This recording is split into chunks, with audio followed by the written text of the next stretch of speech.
Hi friends, welcome to my channel. ఈరోజైతే రాఖీ కదండి.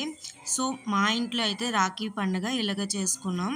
ఆ హవికి ఒక్కగానొక బ్రదర్ కదా, సో హవి కోసం ఇలాగ రెడీ చేసి హవి చూడండి ఇలా పట్టుకొని వాళ్ళ బ్రదర్ దగ్గరికి వెళ్ళింది. సో ఇలా వెళ్ళగానే తనకి బొట్టు పెట్టుకొని చూడండి ఇద్దరు బొట్టు పెట్టుకున్నారు. సో ఇప్పుడైతే రాఖీ కట్టింది. తనకి only one and only brother అండి. ఆ అబ్బాయి కూడా only one and only sister. So ఎక్కువ రాఖీలు కావాలని తనే 2 రాఖీలు తెచ్చి కట్టేసింది. సో ఇప్పుడైతే రాఖీ కట్టింది కదా, వెంటనే స్వీట్ పెట్టేస్తుంది. చూడండి, మీరు కూడా మీ రాఖీ ఎలాగ చేసుకున్నారో నాకు కామెంట్ పెట్టండి, మర్చిపోకండి.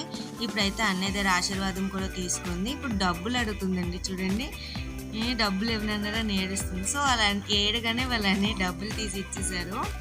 సో ఇలా అయితే ఆ డబ్బులు పట్టుకొని తను డిడ్డీ బ్యాంక్లో అయితే వేసేసుకుంటుంది. వీడియో కనుక నచ్చినట్లయితే ప్లీజ్ లైక్, షేర్.